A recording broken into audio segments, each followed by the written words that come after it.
Hello everyone, welcome to another Windows 10 video. My name's Ed, and in the previous two videos we have spoken about managing startup items with Task Manager and msconfig on how you can troubleshoot third-party services that might be causing issue on your machine.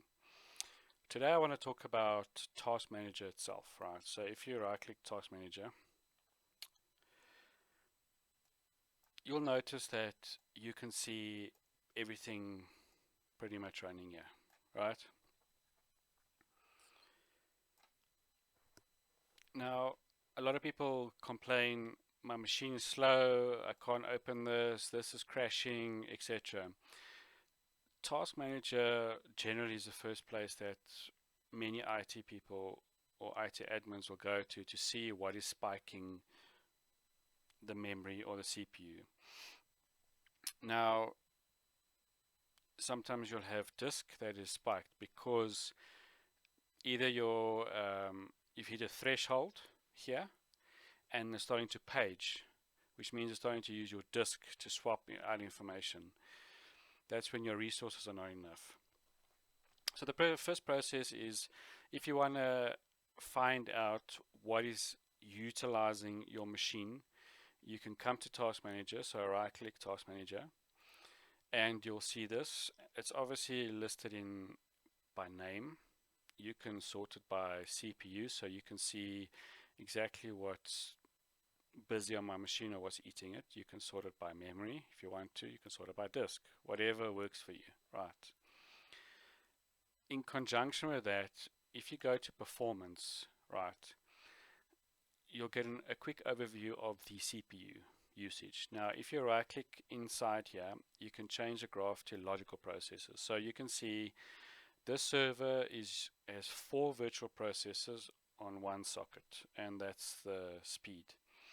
Now, as you can see, for example, this CPU CPU 0 had a spike. This one also had a spike, and this one, but this one's idling. So you can get an idea of why your machine's also busy, also looking at the process, right? The next thing you can look at is memory. You can see if memory is, in this case, this machine has 16 gigs, but most laptops might have 8 gigs, so your usage will be higher. You can look at your hard disk. So if you've got more than one drive, you'll basically see it here, and then obviously you can look at your network. Now, this might look like it's busy, but it's actually in kilobits, so it's not hitting the megabits yet. But this gives you a clear overview. Now, we're not going to talk about Resource Monitor in depth here, but from here, you can basically open Resource Monitor.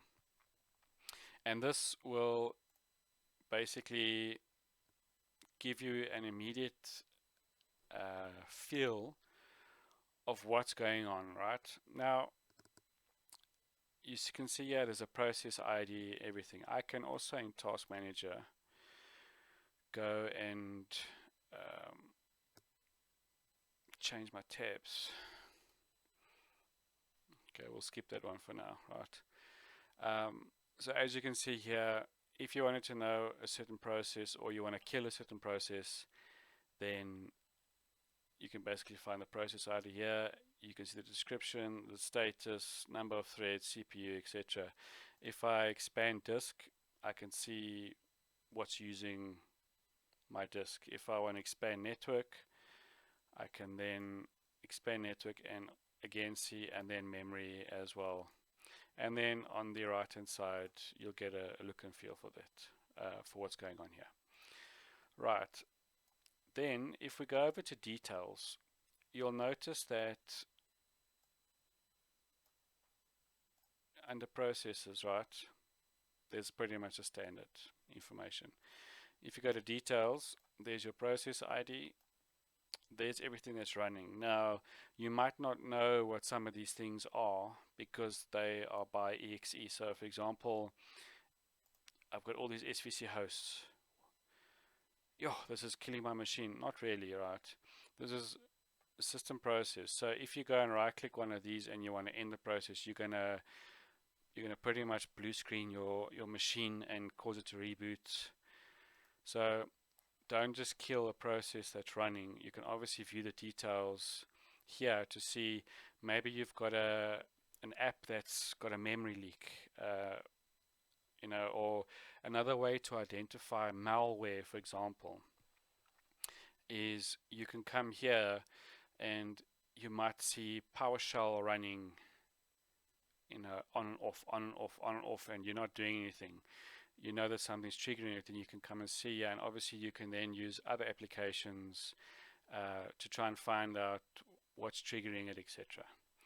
And then within Task Manager, you can actually access your services, right?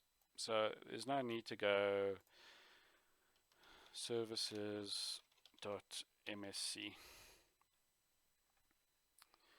You can pretty much see it's the same thing, right? Just a little bit of a shorter name, etc. But from here, you can still start a service. You can see what's stopped, just like here, what's disabled, right? You can see there's quite a few services obviously stopped or that are not running. So maybe you want to restart Windows Update. You can come here and you can restart.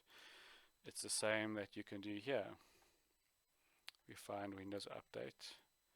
I can right click restart, or I can click on the service and I can stop it or restart. So same thing. Then the last thing we're going to look at is the users. Now sometimes you might, if this is like a shared machine, you might have users that are logged in and it's eating all the memory or the CPU. You can pretty much come in here, and if you are an admin on the box, you can right click on a user and you can log them off, right? Sometimes you'll get an access denied error message, which means that you don't have the right to do that. And in that case, if that profile is the one that's spiking the memory or the CPU, then you either need to get hold of the other admin, get them to log off, or you're going to have to reboot the machine. Now, obviously if it's a production machine, then you obviously got to plan it. But just that you're aware, you can see at a glance of who's using what. Now, if I had to expand the user, you can pretty much see what's running against the user account currently. So that is Task Manager in a nutshell for you. Thank you very much for watching.